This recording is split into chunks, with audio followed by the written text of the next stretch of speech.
Babe and Bob podcast, the show that gives you a brutally honest opinion, even if it comes from artificial intelligence. Welcome to the Babe and Bob podcast. Today, we explore the fascinating universe of The Last Pope, a novel of Vatican intrigue by Malachi Martin.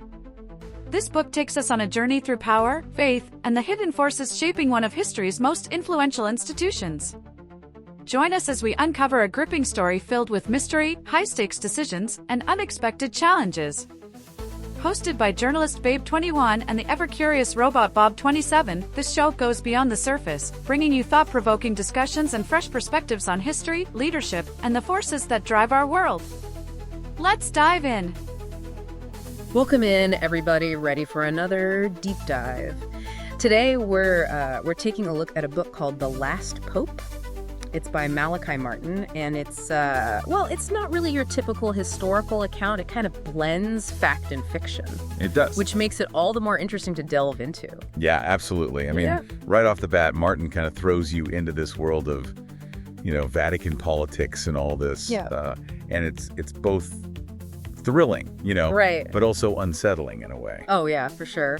And, speaking of unsettling, he starts off with this chilling ceremony. Oh, yeah. The enthronement of the prince. He says it supposedly happened in the Vatican, June 29th, 1963. What do you make of this whole thing? Well, it's a powerful image, that's for sure.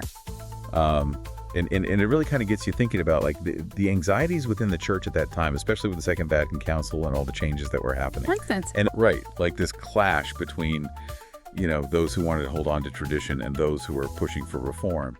And this whole ceremony with its, black candles and the sacrificed dog. Oh, yeah. The chanting of Maranatha.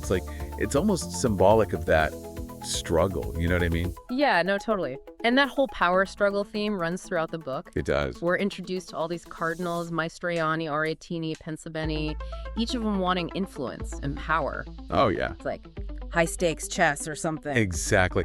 But it goes beyond just these individuals. Martin hints at something bigger, like this Committee of 10 and this mysterious figure named Cyrus Benthoke, and makes you wonder about the Vatican's connections to all these, external forces. Right. It's like there's this hidden hand guiding things behind the scenes. Yeah. Which is kind of spooky to think about. It is. And then, he throws in the New World Order on top of everything else. It's like, What is he trying to say about the Vatican's place in all this? Well, it's open to interpretation, for sure. Yeah. But I think he's suggesting that the Vatican, it's not just a spiritual authority. It's a player on the world stage. It might even be tied up with those who want to reshape the world according to their own agenda. Yeah, that's some heavy stuff. It is. Yeah. And Martin doesn't shy away from the personal cost of all this.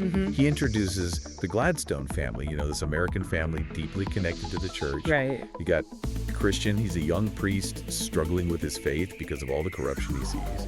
And then there's his brother Paul. He goes from being this devout seminarian to a disillusioned bureaucrat. It's like they represent these two sides of what's happening in the church. That's a good point. Right.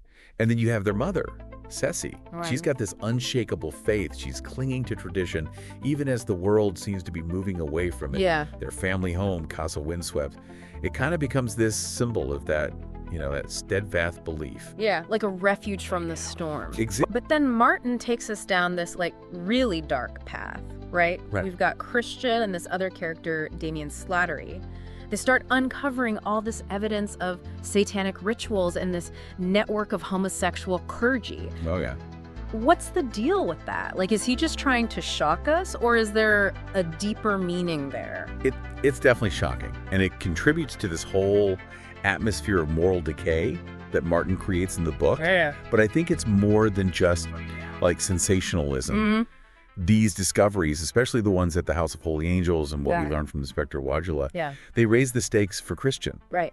He's now confronted with the darkest parts of the institution that he's devoted his life to. So it's not just about power. Right. It's about the soul of the church itself. Exactly. Wow. So as we move forward, it'll be interesting to see how Martin uses all these discoveries to tell the story and really dig into these deeper questions. What does it all mean for faith and corruption and the future of the church? What do you think so far, listener? Are you seeing all the different layers here? It's a lot to unpack. It is. That's for sure. But that's why we're here, right? To dive deep Exactly. and get to the bottom of it all. So stick with us. Yeah, stay tuned. Because things are about to get even more interesting. Oh, yeah. Buckle up. All these dark revelations, they really start to paint this picture of a crisis within the church. Yeah. It's not just, about individuals messing up anymore. It's like there's something deeper going on, right? Systemic rot or something. And things escalate pretty quickly from there. Oh, yeah. Martin describes this mounting pressure on the Pope. It culminates in this forced resignation orchestrated by his enemies within the Vatican. It is. It's almost like a silent coup. That's a good way to put it. Instead of a brute force takeover, Right. it's all manipulation and disinformation. Exactly. It's a shadow war fought with whispers and leaked documents and stuff. And you see this with the whole thing about the altar girls. Oh, yeah. And that fabricated report on birth control. Right. It's all designed to undermine the Pope. Make him look bad. Make it seem like he's out of touch. So getting rid of him seems like the only option. It's fascinating how they can do that. Yeah. Even to someone as powerful as the Pope. But it goes even further than that. Oh, yeah. Martin describes how they isolate the Pope in Poland, try to pressure him to sign this resignation protocol. It's cold, calculated, the whole thing. Why go to all that trouble? Yeah. Why not just, I don't know. It's not enough to just control the church. They want to change it Right. from the ground up, reshape its role in the world, the whole thing. Which brings us back to that meeting in Strasbourg. Oh, yeah. We see these church officials hanging out with, Cyrus Benthok. Right. It's this weird mix of religious power and, I don't know, maybe a globalist agenda or something. It makes you think, right? For sure. And then there's this idea of the common mind of bishops, this idea of shifting power away from the Pope, making it more collective. Okay. But the book suggests it's being manipulated, used to push a specific agenda. It's hard to know who's really in control, isn't it? Exactly. And in the middle of all this, Yeah. you've got the Gladstone brothers. Right. Christians trying to expose the truth. Right. Paul's getting tangled up in the very system Christians fighting. It's like they're on opposite sides of this whole thing. They are. It's a really interesting dynamic. And their mom, Ceci, back at Casa Windswept, Right. she's oblivious to all of it. She's in her own world, holding on to her faith. It's like their family is a microcosm of what's happening in the whole church. Yeah, you could say that. And then there's the Pope himself, Right. this man of faith facing all this pressure. His health is declining. You see the weight of the world on his shoulders. And Martin even hints at an assassination attempt. He does, which really raises the stakes. Yeah, it makes you wonder if he's going to make it out of this. It does. And then there's his mission to Russia. Yes. It's almost like a desperate last-ditch effort It is, isn't it? to bring hope to a nation in turmoil. But it's more than just a visit. Right. It's a stand against those forces we talked about. Yeah, secularism, globalization, all that. Exactly. He's trying to hold back the tide. And the political landscape Martin describes is super complicated, It is. with figures like Yeltsin, who might be a threat to the Pope. Right. There's even tension with the U.S. government. Which adds another layer to it all. Yeah, it makes you think about how faith and politics intersect. They do, on a global scale. And Martin throws in another element here, What's that? technology. He keeps using the word digital, almost like he's foreshadowing how technology is going to change everything. It's interesting, isn't it? How he saw that coming. Maybe he was onto something. Maybe. Because look at the world today. It's all digital now. It really makes you think. It does. The Last Pope is a dense book, that's for sure. It is. Part thriller, You can- part political drama, Part theological exploration. and ultimately a warning. It is. It's still relevant, even though it was written decades ago. Oh, absolutely. Some people might say Martin exaggerated, with the satanic network and all that. Sure, some But others see it as a reflection of a very real struggle. a struggle that's still going on. Exactly. So as we move into the final act of this deep dive, I'm curious to see how Martin ties it all together. Me too. What happens to the Pope? Does he succeed in Russia? And what about all these forces at play? What are your predictions, listener? We're about to find out. Okay, so we're entering the final act of The Last Pope, and man, the tension is, palpable. Martin's really good at building to this climax. He is. It's both suspenseful and really symbolic. You really feel it, right? Like the weight of everything that's come before. Exactly, so the Pope's enemies, they've been so careful Oh, yeah. setting everything up, Uh-huh. and now they make their move. They use all that disinformation they've spread Right? to make it seem like getting rid of the Pope is the only way forward. And it all comes to a head at this gathering of the cardinals, this consistory. It's like a turning point. It seems like they're going to accept the Pope's resignation, start picking a new one. Do you think he's done for? Totally. Like he's trapped? Yeah. And then Martin throws this curveball. Right. The Pope, knowing full well what's going on, decides to go to Russia. He's not going down without a fight. He's not. He's defying them, choosing to face danger head on. It's pretty gutsy considering how weak he is. It is. It's a powerful statement. And his enemies, well, they're not happy. Not at all.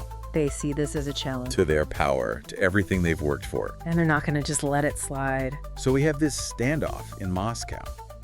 It's intense. The Pope's life is on the line. It makes you think about what faith really means, you know? It does. That kind of courage is incredible. And Martin uses this whole thing to highlight the clash between, like, the old ways, Yeah. traditional values, and the modern world, right? Secularism, globalization. It's like the Pope's mission to Russia is this last stand against all that. And he's not just up against people in the church. Right. You've got the U.S. government getting involved. Figures like Gibson Appleyard Don't trust the Pope. don't like his message. Yeah, it shows you how messy things can get. When religion and politics mix. For sure. And then there's Monsignor Jan Mikulik. Oh, yeah, he's a piece of work. He's like the embodiment of everything wrong with the church. A manipulator, a betrayer. He's the one who came up with that plan to isolate the Pope, In Poland. pressure him into resigning. But the Pope, he's stronger than they thought. He refuses to give in. Even though he's sick, exhausted, the pressure's immense. But he's got to see his mission through. He trusts in God. It all leads to this confrontation at the Jasna Gora Monastery. Wow. It's in Poland. The Pope, he's weak, but he won't back down. He faces his enemies, In the end, He wins. it's a powerful moment. speaks to the strength of the human spirit. Absolutely. Martin doesn't spell it out for us, No. but you're left with this feeling of hope. Like, even when everything seems lost, faith can pull you through. It's a powerful message.